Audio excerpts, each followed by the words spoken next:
Pues aunque nosotros fallemos, Dios va a ser fiel a sus promesas de jamás abandonarnos, cualquiera que sea la tribulación que estemos atravesando. Veamos rápidamente algunos pasajes de la Biblia, como en Isaías 43:2, que dice: cuando pases por las aguas, yo estaré contigo. Y si por los ríos, no te anegarán. Cuando pases por el fuego, no te quemarás, ni la llama arderá en ti.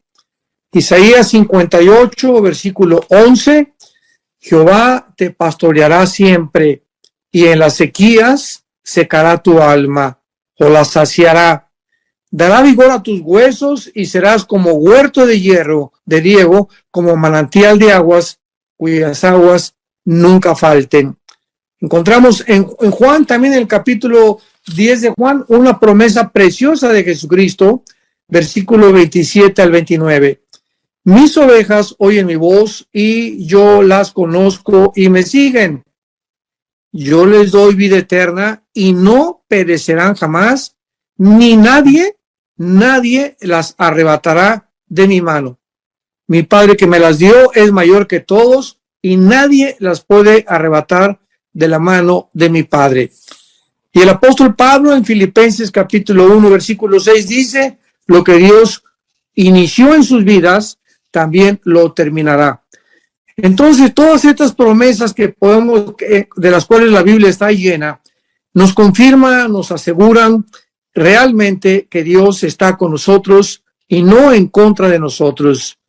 Y para comenzar, recordemos que Dios no nos va a proteger, ¿verdad?, de nuestras dificultades. O sea, estamos en un mundo muy peligroso, un mundo donde hay maldad dentro del corazón humano, un mundo donde hay maldad a nuestro alrededor, sequías, desastres naturales, etcétera, etcétera, y un mundo también donde hay un enemigo de nosotros, invisible en la dimensión espiritual, que es Satanás, sus principados demoníacos y los demonios. Así que vemos un mundo muy peligroso y sabemos que vamos atravesando solamente por un mundo ocupado por el enemigo. Entonces tenemos que recordar que las dificultades, los problemas, las preocupaciones, la persecución que podamos atravesar en este mundo están trabajando para nuestro desarrollo espiritual. Como lo dice Romanos capítulo 5, versículo 3 al 5. No solo esto, sino que también nos gloriamos en las tribulaciones, sabiendo que la tribulación de los problemas producen paciencia. Y la paciencia, prueba, y la prueba, esperanza. Así pues, detrás de cualquier circunstancia que estemos atravesando, Dios está presente. Una vez visité un hospital a una señora ya de la tercera edad que se encontraba ya pues bastante enferma, ya casi a punto de morir. Y me preguntó que si ella podía estar segura que en la situación en que se encontraba, Jesús estaba con ella. Y le contesté con otra pregunta. ¿Usted cree que cuando su Hijo Jesucristo estaba en la cruz, sangrando de los pies a la cabeza, sufriendo en agonía, estaba Dios con él? Y pues me contestó, ¿verdad? Es una pregunta difícil de contestar. Le dije, claro que sí, pero vemos que detrás de este sufrimiento, los fariseos, por un lado, decían, oiga, pero ¿cómo puede ser el Hijo de Dios si la Biblia dice en el Antiguo Testamento, en Deuteronomio, que maldito el que es colgado en un madero? Este no puede ser el Hijo de Dios. Y por otro lado, los filósofos griegos decían, de cómo es posible que haya un Dios que permita que su Hijo sufra de esta manera. Entonces vemos que no, tanto como los fariseos, que eran los teólogos de aquel tiempo, como los filósofos o los griegos de ese tiempo, se confundieron profundamente ante el ver a Jesucristo morir en esa cruz. O sea, no entendían que detrás de esos sufrimientos se encontraba la sabiduría y el poder de Dios, que posteriormente lo iban a entender y a través de ello Jesucristo iba a ser glorificado. Entonces vemos que las tribulaciones que atravesamos están trabajando en nuestra vida para bien y nunca en contra de nosotros, aunque aparentemente pueda parecer al principio que así es. Y será en medio de todas estas tribulaciones que Dios va a mostrar su poder en nuestra vida. Por ejemplo, el apóstol Pablo, en su segunda carta a los Corintios, claramente comienza a explicarles a los discípulos que le seguían que el problema que él tenía en su carne, o sea, supuestamente Pablo tenía una enfermedad continua que le atormentaba. Muchos dicen que posiblemente haya sido un problema en los ojos, porque a los Gálatas les escribe en la carta a los Gálatas que con cuán grandes letras les escribo. Pero cualquiera que haya sido el problema que Pablo haya atravesado o la enfermedad que padecía, dice en 2 Corintios capítulo 12, versículo 7, y esto es muy, pero muy profundo para la mente madura en Cristo. Dice así: y para que la grandeza de las revelaciones no me exaltara desmedidamente, me fue dado un aguijón en mi carne, un mensajero de Satanás que me abofeteé para que no me enaltezca sobremanera. Si leemos los primeros versículos de este capítulo 12, vemos que Pablo tuvo una experiencia inigualable, una experiencia gloriosa, que fue subido al cielo estando vivo. Claro que no en el cuerpo, ¿verdad? Sino que su espíritu, igual que el apóstol Juan y que otros ejemplos que tenemos en la Biblia de santos de Dios, subieron al cielo porque la carne y la sangre no pueden heredar corrupción. Entonces, él fue sacado de su cuerpo y fue al cielo el apóstol Pablo, y dice claramente, ¿verdad? En el versículo, capítulo 12 que estamos leyendo de 2 Corintios, conozco a un hombre en Cristo que hace 14 años, o sea, 14 años después de que él tuvo esta experiencia, él comenzó a contar esta experiencia. Vemos que Pablo era profundamente humilde. Cualquiera diría: ¿qué creen anoche? Tuve un sueño que Dios me llevó al cielo, o que morí y que una persona vi a mi esposa, o que vi a mi hermana, etcétera, etcétera. ¿Y cuánta gente oímos actualmente en el mundo cristiano que murió y que fue al cielo, etcétera, etcétera? Y Pablo pasaron 14 años sin que a nadie le hubiera contado esta experiencia. Fue una experiencia tremenda. Imaginémonos nada más estar con Dios en el cielo y regresar a la tierra. Sin embargo, el Espíritu Santo sabía que a pesar de la humildad de Pablo, continuamos como él escribe en Romanos capítulo 7, el mal está en nosotros. O sea, aun cuando él había experimentado esto con el Señor, y aun cuando Pablo era un ejemplo de humildad, había la posibilidad de que él pudiera enaltecerse, enorgullecerse algún día, y entonces Dios consideró en su sabiduría darle un aguijón a algo que lo estuviera continuamente molestando físicamente. Y entonces Pablo dice que cuando él sintió esto, pues él le pidió a Dios, versículo 8, tres veces le he rogado al Señor que lo quite de mí. Y veamos la respuesta de Dios. Dios me dijo: bástate mi gracia, porque mi poder se perfecciona en tu debilidad. En otras palabras, Pablo, no necesitas que te sane, no necesitas que puedas experimentar una vida completamente libre de problemas, sino que a través de tus sufrimientos, yo estoy perfeccionando mi poder en tu vida. Tú no lo puedes entender, pero mi poder está realmente obrando de tal manera que cuando tú te des cuenta, verás que te va a mantener en el equilibrio que yo necesito que tú tengas para el grandísimo llamado que yo te he hecho. Entonces, veamos ahora en nuestro pasaje con esta introducción, Romanos 8, cuáles podrían ser la clase de problemas o tribulaciones que pudiéramos enfrentar. Y que tal vez cualquiera de estos problemas nos pudieran separar de Cristo. Porque muchas veces hemos oído: bueno, pues si yo me quedara sin dinero, negaría a Dios. Si Dios tuviera una enfermedad, pues realmente no creería que Él es bueno. Y si mi esposo me deja, pues entonces, ¿dónde está el poder de Dios? ¿Por qué Dios no permitió que mi esposo se convirtiera? O un joven, ¿verdad? Pues si mi novia me deja, yo le pido a Dios que no se vaya mi chenchita ni mi panchita, y ya se fue con otro mi novia. Y todas estas situaciones obran en nuestra vida para que podamos creer que Dios nos ha abandonado. Pero veamos pues con mucho detalle y profundizándonos en estas 7 cosas que posiblemente pudieran ser cosas que nos separaran de Dios. En primer lugar, Pablo menciona la tribulación. ¿Quién nos separará? Versículo 35, Romanos 8. ¿Quién nos separará del amor de Cristo? Tribulación. Es lo primero que Pablo menciona.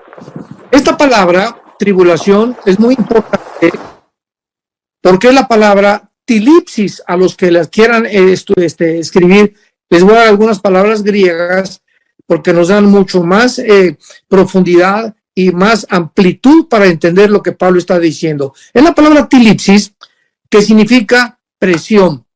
Veamos en 2 de Corintios capítulo 4, versículo 8 al 9. Repito, 2 de Corintios 4, del 8 al 9, lo que escribe Pablo a esta iglesia.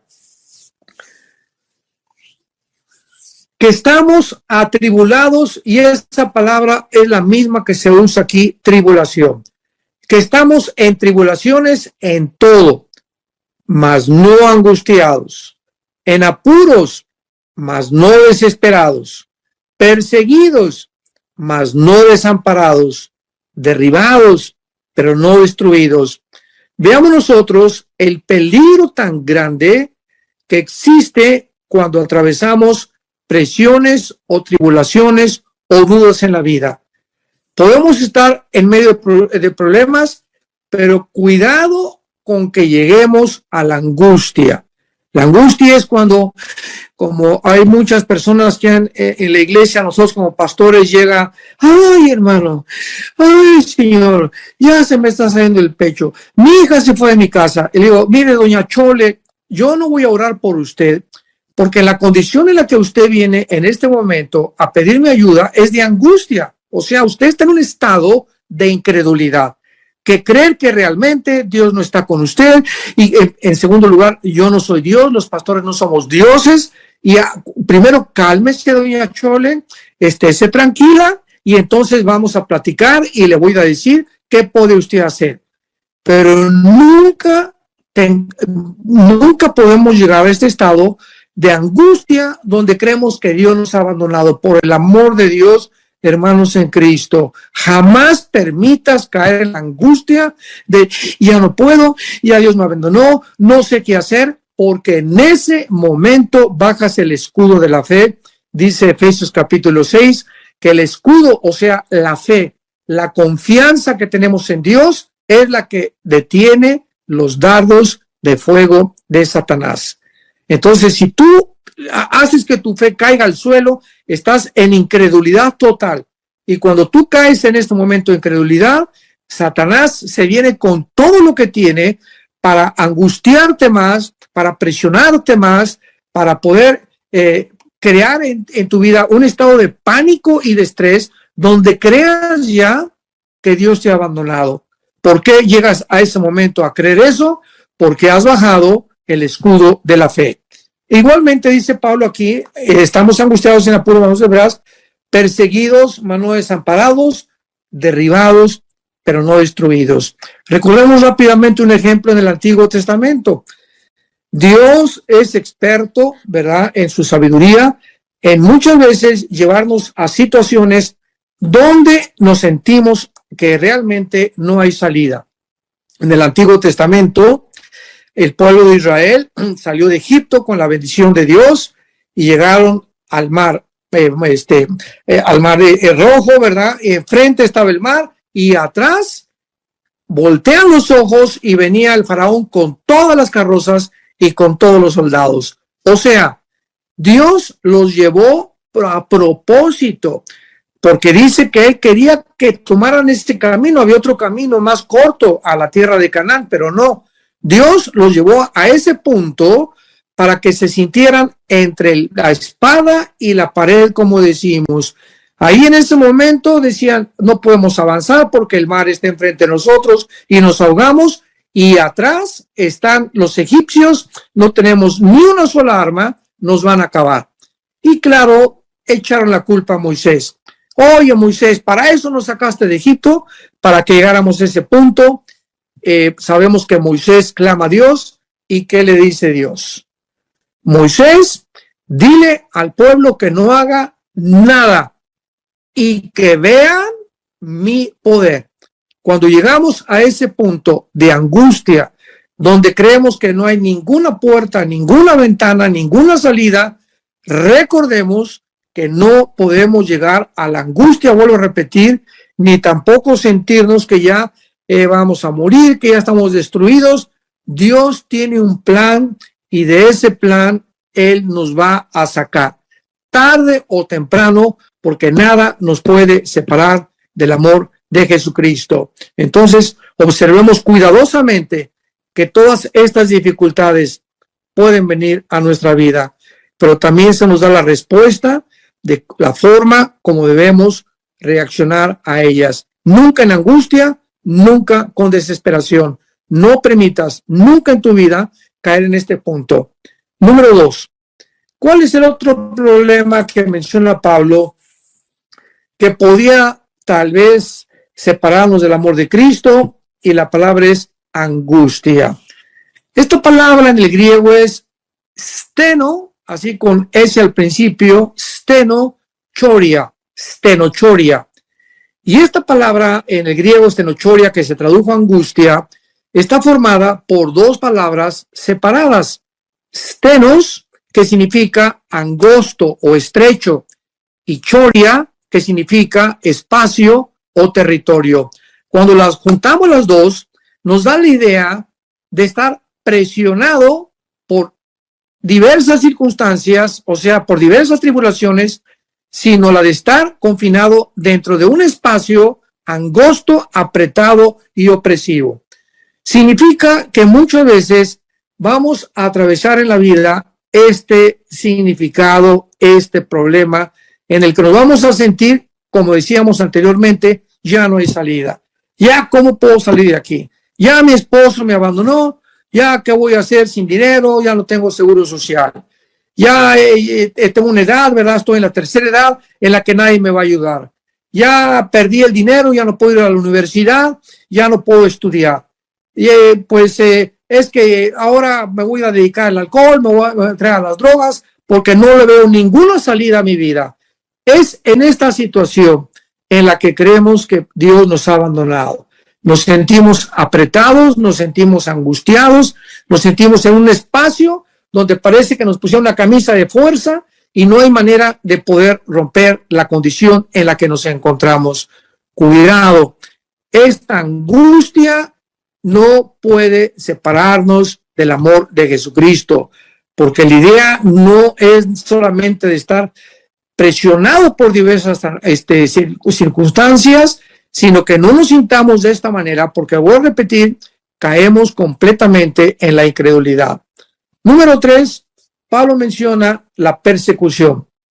Esta palabra, persecución en el griego, es la palabra dioko, con D de Daniel y con K, dioko, y contiene la idea de estar perseguido por alguien que intenta dañarnos. Recordemos aquí dos cosas importantes. La primera, la persecución, recuérdalo, es normal para todo cristiano que testifica de Cristo. Jesús dijo en Juan 15:18, el mundo te va a aborrecer porque a mí me aborreció. En 2 Timoteo 3:12 dice la Biblia, aquel que es realmente piadoso, que vive cerca de Dios, padecerá persecución. Así que la persecución es inevitable, lo vamos a ver por qué. Y en segundo lugar, experimentaremos la persecución para que nuestra fe sea probada.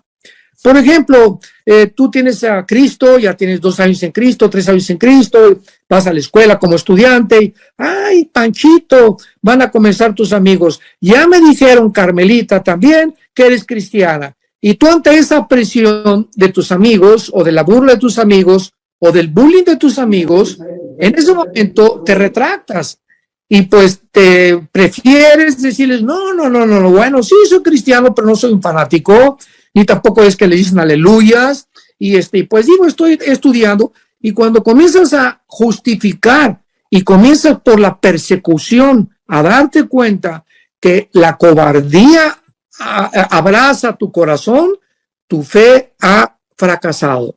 Has pasado, has reprobado la primera prueba que Dios permite que venga a nuestras vidas. Es a través de la persecución que en tu trabajo, oiga, don Jorge, ya me dijeron que usted es cristiano. Bueno, pues sí, tu compadre, ¿y a poco ya no tomas con nosotros? ¿Y a poco ya no te emborrachas con nosotros? ¿Y a poco nada más le eres fiel a tu esposa? ¿Cuál es tu respuesta ante esta persecución y ante esta presión? Sí. ¿Y qué? He recibido a Cristo, Él es algo que está vivo en mi vida, es algo a quien yo voy a seguir. Y cuando tú reaccionas demostrando que no tienes temor ni tampoco tienes con una consistencia que pueda llevarte a la angustia o al problema o a que ya no te van a hablar, es cuando Dios bendice tu vida porque has pasado la prueba de la fe. Esta prueba es todos los cristianos la tenemos que pasar y es a través de la persecución que demostramos verdaderamente si somos cristianos. Veamos nosotros, en cuarto lugar, el hambre. La cuarta posibilidad que nos pudiera separar del amor de Cristo. La mayor parte del mundo sabemos claramente, sobre todo en los tiempos de Pablo, que de alguna u otra manera experimentaron mucha hambre. Y era posiblemente, como también puede ser actualmente, por causa de falta de lluvias en los campos, las cosechas no se pueden recoger lógicamente, por desastres como terremotos, incendios, inundaciones, plagas, etcétera, etcétera. Puede venir el hambre en cualquier parte del mundo, puesto que todos estos factores también existen actualmente. Por ejemplo, la guerra de Ucrania.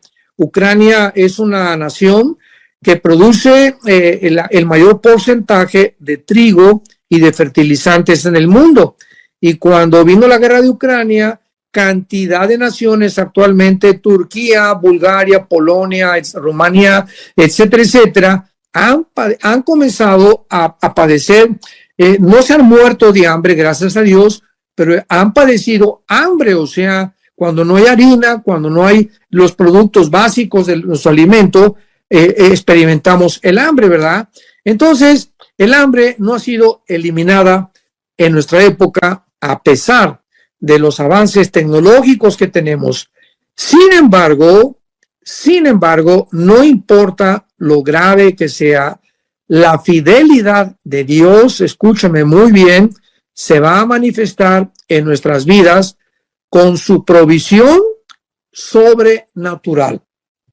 Muchas veces Dios va a usar estas sequías y esta falta de cosechas y estos problemas naturales para demostrarnos su poder.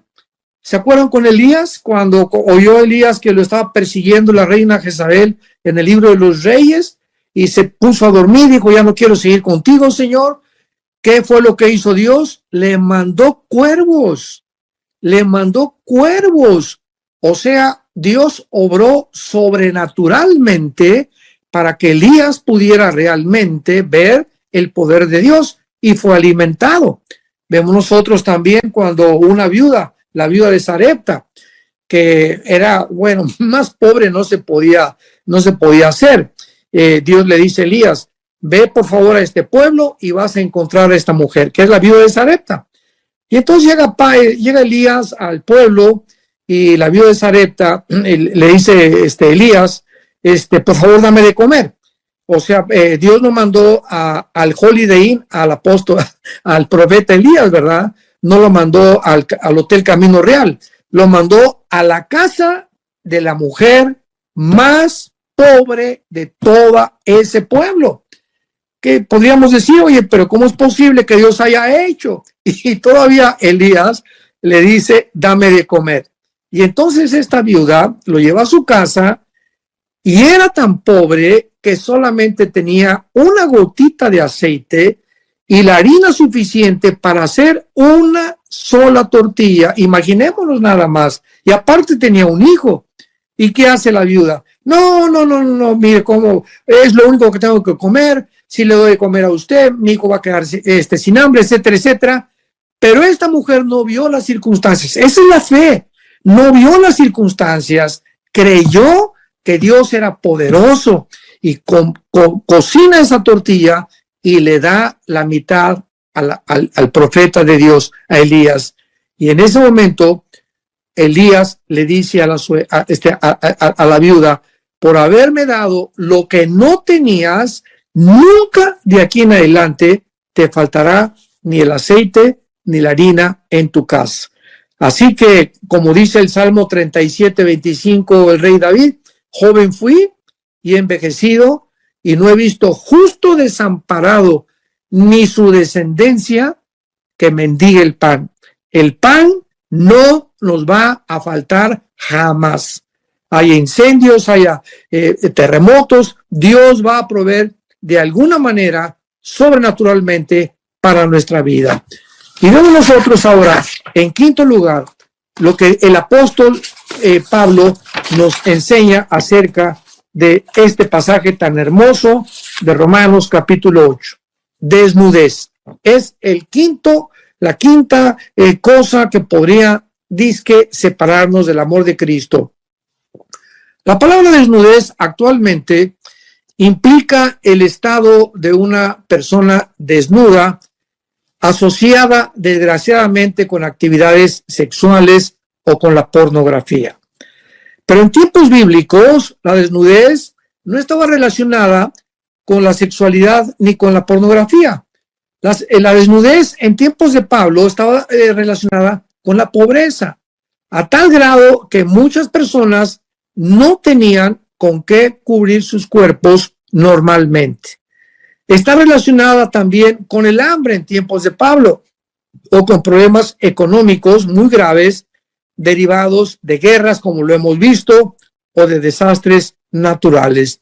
Pero cuando el Señor Jesucristo en Mateo capítulo 6, el Evangelio de Mateo, iba caminando con los discípulos, él discernió los pensamientos. Recuerdan este pasaje que estaban los preocupados, y mañana, ¿dónde vamos a amanecer? No trajimos tortas, no trajimos enchiladas de San Luis Potosí, ¿cómo vamos a poder sobrevivir? Etcétera, etcétera. Hoy en la noche no sabemos ni dónde vamos a dormir.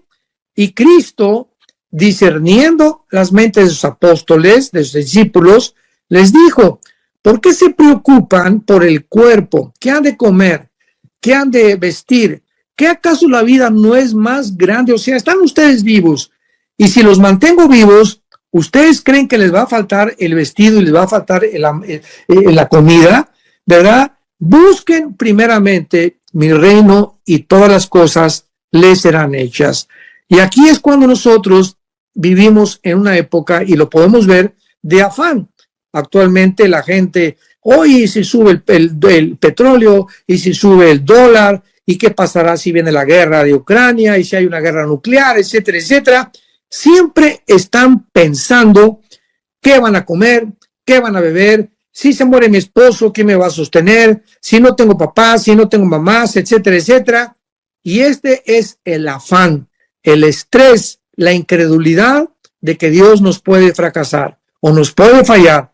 Pero la Biblia dice, ni siquiera esta desnudez, ni esta pobreza me separará de tu amor. Estaré contigo y soy fiel a mis promesas para que tú tengas comida, tengas vestido y nunca te falte la ropa, ¿verdad? Aunque andes en calzones, pero Dios te va a proveer lo básico para tu vida. En sexto lugar, Pablo menciona los peligros. Y no cabe duda que hay varios tipos de peligros, aunque el énfasis aquí es acerca de los peligros que enfrentamos los cristianos. Simplemente por llamarse cristiano, una persona puede enfrentar peligros. Recordemos que hace algunos años los cristianos en Europa fueron amenazados por el Vaticano, por el Papa, y la orden era todo aquel aquella persona en Europa, porque en aquel tiempo, casi 18 siglos, el Vaticano gobernó sobre los mismos gobernantes de las naciones de Europa. Todo aquel que niegue que la iglesia salva, todo aquel que niega que solamente a través de la iglesia católica hay salvación, va a padecer la tortura, el arresto y la muerte. Se llamó la Inquisición. Más de 300,000 cristianos, que negaron que Roma salvaba, ni que tampoco el Papa era el representante de Cristo, fueron muertos, torturados, arrestados y les confiscaron todos sus bienes. En época moderna tenemos en Medio Oriente al grupo terrorista ISIS, ¿recuerdan? El grupo de ISIS que se formó en Siria y Irak comenzó a buscar cristianos, hicieron videos donde los hincaban en una playa, los vestían con una ropa anaranjada y les cortaban el cuello. Esto por llamarse cristianos y mandar un mensaje de odio a los que fueran cristianos. Sin embargo, la Biblia no lo niega. En Hebreos capítulo 11, veamos el ejemplo que el Espíritu Santo nos deja. Hebreos 11, versículo 33 al 40. Por la fe conquistaron reinos, hicieron justicia, alcanzaron promesas, taparon bocas de leones, apagaron fuegos impetuosos, enviaron filo de espada, sacaron fuerzas de debilidad, se hicieron fuertes en batallas, pusieron en fuga ejércitos.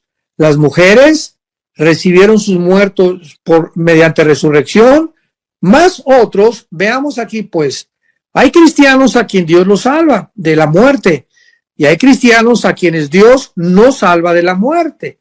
Entonces Dios trabaja de diferentes maneras con su pueblo. Por eso dice, más otros, o sea, a todos los que acabamos de leer, Dios los salvó, mas otros fueron atormentados, no aceptando ni rescate a fin de obtener mejor resurrección. Experimentaron vituperios, azotes, más de ellos prisiones y cárceles, y fueron apedreados, aserrados, puestos a prueba, muertos a filo de espada.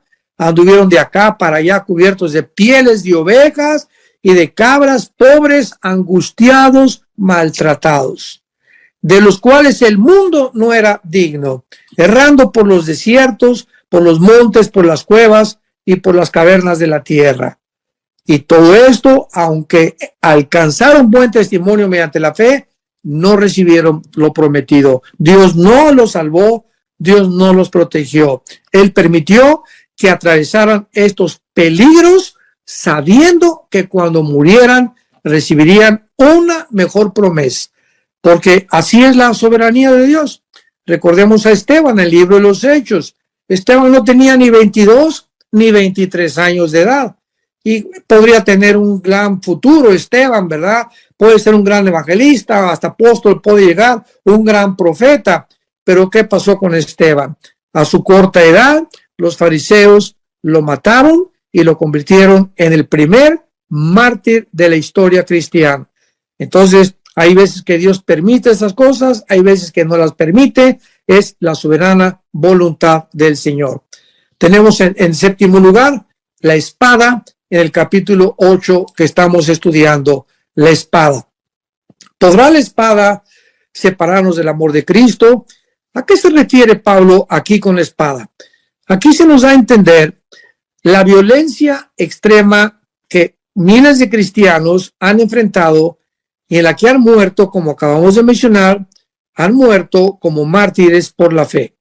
No cabe duda que China actualmente, Irán, Corea del Norte y otras naciones del mundo han perseguido y siguen persiguiendo, encarcelando y matando a los cristianos, masacrándolos cruelmente por causa de su fe en el Señor Jesucristo. Y a muchos no los salva Dios, muchos mueren de esta manera, a otros sí los ha salvado Dios.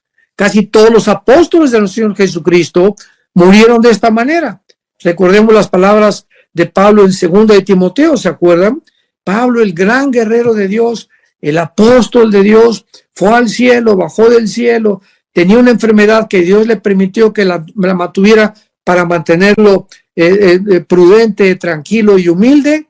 Antes de morir Pablo, lo abandonaron todos, murió en un calabozo. Bueno, más bien no murió en el calabozo, sino que escribe desde un calabozo su segunda carta al apóstol Timoteo, capítulo 4, y dice el versículo 6, ya estoy a punto de ser sacrificado. Él sabía que iba a ser echado a los leones, o tal vez le iban a cortar la cabeza, pero él sabía que se encontraba ya en el Coliseo romano, a punto, tal vez al otro día, que iba a morir.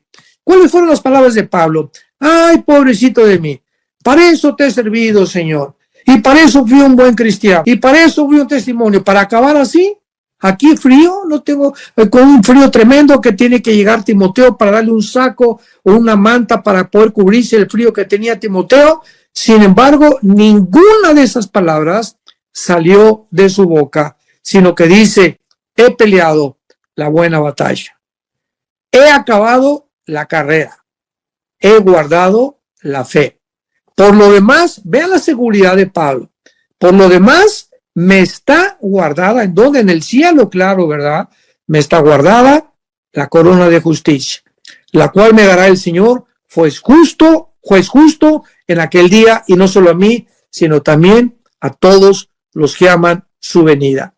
No cabe duda, ¿verdad?, que en vista de todas estas tribulaciones, presiones, preocupaciones que atravesamos a nuestra vida, ¿cómo es que se nos promete que nada nos podrá separar del amor de Dios? La respuesta es, por supuesto, por la naturaleza del amor de Dios, que es ancho, eterno y profundo. Con amor eterno te he amado, dice el Señor, y te tengo esculpido en la palma de mis manos. No importa lo que tú estés atravesando, Dios está contigo y Él cumplirá su propósito que tiene para tu vida tarde o temprano. Nunca pierdas la fe. ¿Hay preguntas, Cristian? Amén. Sí, aquí Jamie Montes hace una pregunta y dice que si la persecución que menciona Pablo también puede ser espiritual. Bueno, eso no hay ninguna duda al respecto, ¿verdad? Porque no tenemos guerra contra carne ni contra sangre, Efesios capítulo 6, versículo 12, sino contra principados, gobernantes de las tinieblas. O sea, la persecución espiritual siempre, de ahí la importancia que en Efesios 6 el apóstol Pablo dice, pónganse todos los días la armadura de Dios, porque no tenemos lucha contra sangre y carne. Entonces, hay una persecución continua a las 24 horas espiritualmente contra nosotros. Por eso no podemos darnos el lujo de separarnos de la Biblia ni de nuestra vida de oración. Doctor Armando, buenas noches. Por ahí preguntan, ¿sí me escuchas? Sí, claro. Preguntan que una cosa, pues es bien lindo tener la Biblia en la mente, ¿verdad? Y memorizar estos versículos que son hermosos y de mucho ánimo para nuestra vida. Pero dicen, una cosa es la parte teórica, ¿verdad? Y otro, ¿cómo puedo llevar todo esto en la práctica? ¿Cómo puedo tener esta seguridad, esta confianza? ¿Cómo puedo llevarlo en medio de las situaciones a cabo? Viviendo lo que nosotros creemos. Dice el apóstol Santiago, no sean solamente oidores de la palabra, porque hay muchos cristianos que oyen, tienen la teoría, etcétera, etcétera. Por ejemplo, un varón, ¿verdad? Nosotros como hombres se nos manda en Efesios 5 amar a nuestra esposa. Bueno, ya no sé qué tengo que amar a mi esposa, lo he oído muchas veces porque dice la Biblia. La pregunta es, ¿lo estoy viviendo? ¿Realmente ella es la reina de mi casa? ¿Realmente soy un hombre considerado con ella? ¿La atiendo? ¿La trato con respeto? ¿Soy fiel a ella? No solamente cuando está, sino también cuando yo no estoy con ella, cuando estoy solo, cómo veo otras mujeres. Entonces, yo puedo tener todo el conocimiento, pero si no practico, si no vivo en carne propia lo que yo sé que es mi responsabilidad delante de Dios, vivo engañado, porque es muy fácil vivir engañado. los jóvenes, ¿verdad? Saben que 1 Corintios capítulo 6, huyan de la fornicación. Cualquier otro pecado que el hombre cometa está fuera del cuerpo. Ahora pregúntate, ya lo sabes, vas a los estudios, a lo mejor estás en la alabanza, a lo mejor quieres ser predicador. Ahora pregúntate, ¿cómo tratas a tu novia? ¿Tratas a tu novia con respeto? ¿Eres honesto con ella? ¿O te estás acostando con ella? ¿O te estás acostando con tu novio? Y eres la alabanza. Entonces, ahí otra vez vemos el caso de cristianos engañados. ¿Cómo podemos nosotros vivir realmente una vida cristiana cuando estamos practicando, cuando no solamente somos oidores, sino hacedores? Dice Santiago capítulo 1, estamos viviendo lo que sabemos que es nuestra responsabilidad delante de Dios. Amén. Buenas noches, Padre, aquí desde la Ciudad de México. Dios los bendiga a todos. Qué gusto de oírte. Sí, aquí estamos escuchándote, Estefano y yo. Así que ha sido de mucha bendición la predicación que acabamos de escuchar, ha sido un bálsamo para nosotros precioso. Y bueno, aquí la palabra del Señor dice que me seréis testigos, y como tú dijiste, esa palabra es martureo, ¿verdad? Entonces Dios está diciendo que tenemos que estar dispuestos a ser mártires también por la causa y la obra del Señor. Y aquí hay una muy buena pregunta, donde dice la hermana Deira, en muchas partes del mundo, musulmanes, etcétera, etcétera, ¿cómo se debe de orar por los cristianos perseguidos en otras partes del mundo? Bueno, simplemente porque, como lo vimos anteriormente, no sabemos la voluntad de Dios, si quiere que se mueran en la cárcel o que sean liberados. Nuestra oración siempre es: Señor, te pido que en medio de lo que estos hermanos están viviendo, les des fortaleza, los sostengas, y sabemos que las promesas de Dios, que no hay nada torcido ni perverso en ella, todas ellas son rectas al que entiende y razonables a los que han encontrado la sabiduría. Proverbios capítulo 8. Entonces nuestra oración debe ser esto. Pablo, ¿se acuerdan ustedes cuando Pedro en el libro de los Hechos lo encarcelaron? Dice la Biblia, y la iglesia hizo oración por él. No dice la Biblia qué específicamente pidieron, pero simplemente: Padre, te pedimos que Pedro, si es tu voluntad, dice la Biblia, hágase tu voluntad en los cielos como en la tierra. Y como muchas veces no sabemos cuál es su voluntad, simplemente creemos en su soberanía. Te pedimos por Pedro, te pedimos que lo fortalezcas, y si es posible, ¿verdad, Señor? Y si es tu voluntad, sácalo de la cárcel. Y fue la voluntad de Dios sacarlo, mandando un ángel sobrenaturalmente de su prisión. Entonces, así debe ser nuestra oración siempre. Padre, tú sabes la condición de los enfermos igual, ¿verdad? Vamos a orar por este enfermo, Señor. Padre, te pedimos que lo levantes, que lo fortalezcas, que le llenes sobre todas las cosas un poder sobrenatural en tu corazón y en su vida y en su mente, por lo que está atravesando en este valle de sombras y de lágrimas. Sin embargo, Señor, lo ponemos completamente en tus manos, sabiendo que tu voluntad para esta vida es perfecta, agradable y buena. Aquí hay otra muy buena pregunta, muchas gracias por esta respuesta. Hay otra pregunta muy buena, dice: ¿puede dañar a un cristiano en obediencia la brujería o ataques satánicos? No, absolutamente no. Dice en Isaías 59, ninguna arma forjada prosperará contra ti, sino que Dios te librará y mostrará su salvación. Entonces, un cristiano que vive en obediencia es un cristiano que está cercado por el poder de Dios. Es un cristiano que tiene la fe donde los dardos del maligno no pueden llegar.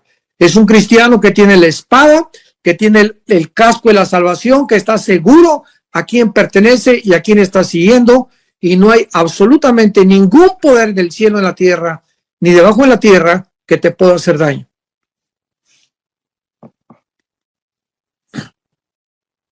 Amén. También están preguntando aquí en el chat, dice Dora Nájera: sé que Israel es el pueblo escogido por Dios. ¿Cómo debemos orar por ellos? Ya que últimamente hay muchas personas que odian a Israel.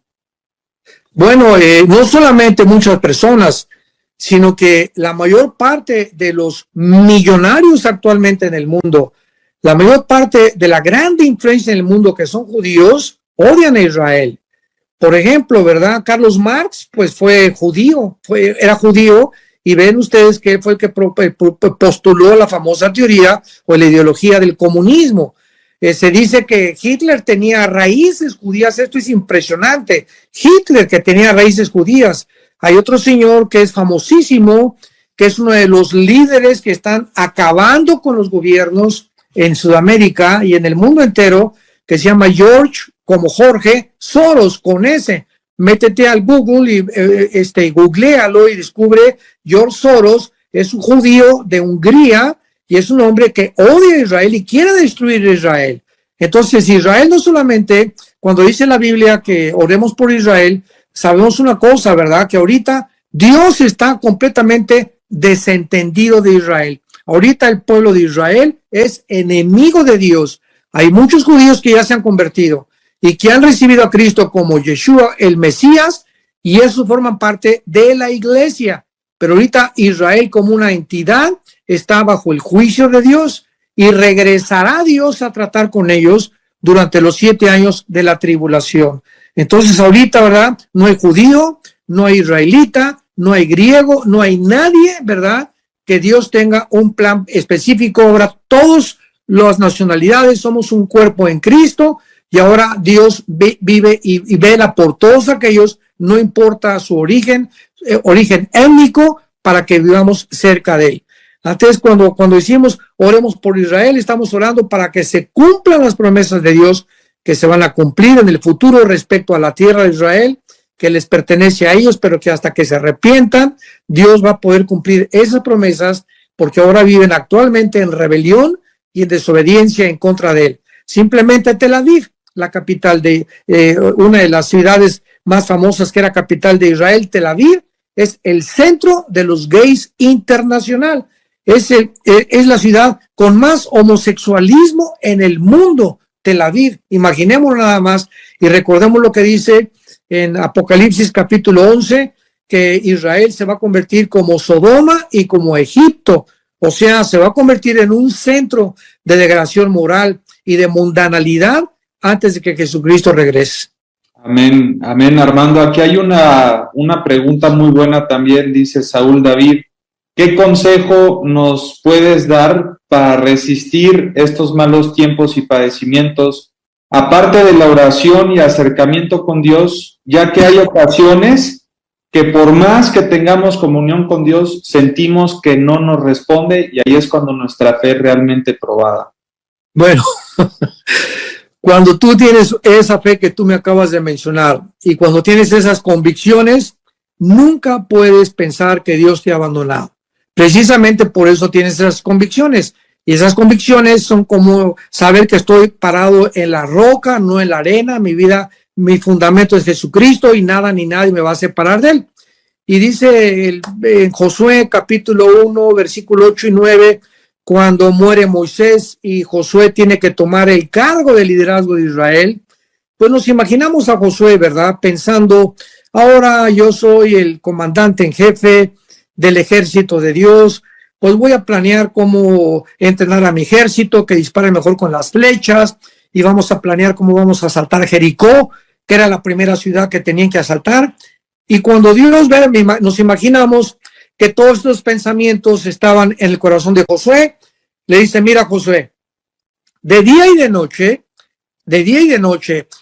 bueno Señor, yo nada más a las 12 del día leo la Biblia. Bueno, ¿estás sordo? De día y de noche.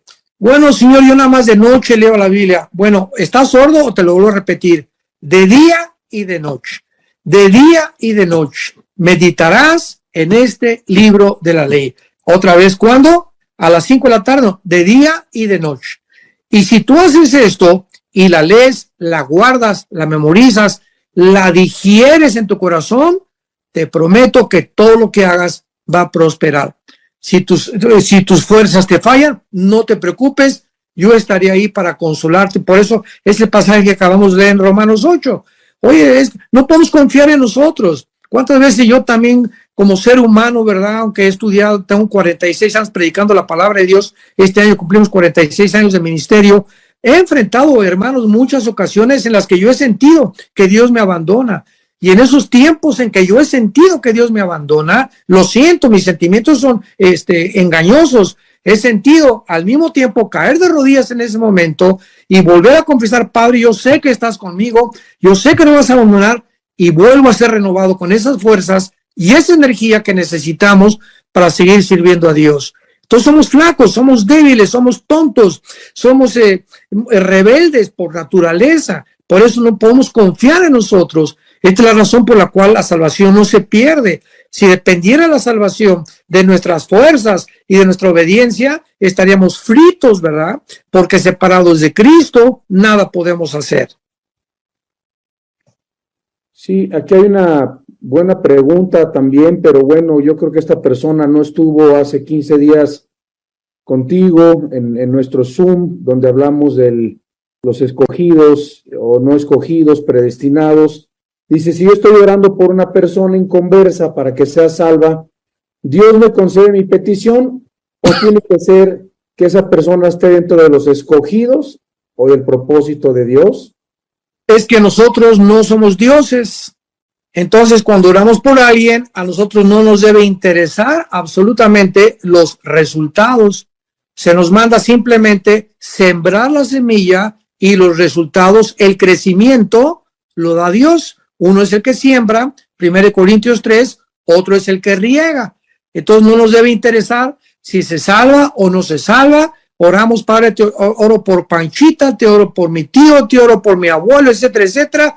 Y yo cumplo obedeciendo que Dios dice, 1 Timoteo capítulo 2, orar por todos los hombres. Entonces, nuestra responsabilidad es orar. Y así la persona se convierte o no se convierte, no es nuestro problema. Así que dejemos los resultados a Dios y obedezcamos orando por todas las personas que Dios pone en nuestro corazón o que nosotros anhelamos que sean salvos. ¿Cómo andas tiempo, padre, de preguntas? ¿O ya quieres que terminemos? Tú dinos. Sí, 2 preguntas más. Ok, dos preguntas más.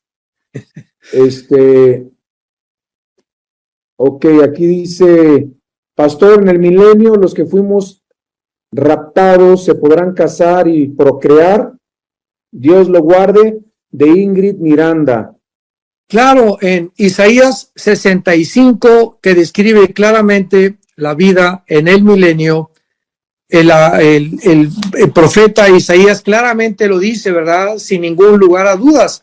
Dice Isaías, vamos a leerlo rápidamente, capítulo 65, versículo 23, no trabajarán en vano, ni darán a luz para maldición, porque son linaje de los benditos de Jehová y sus descendientes con ellos.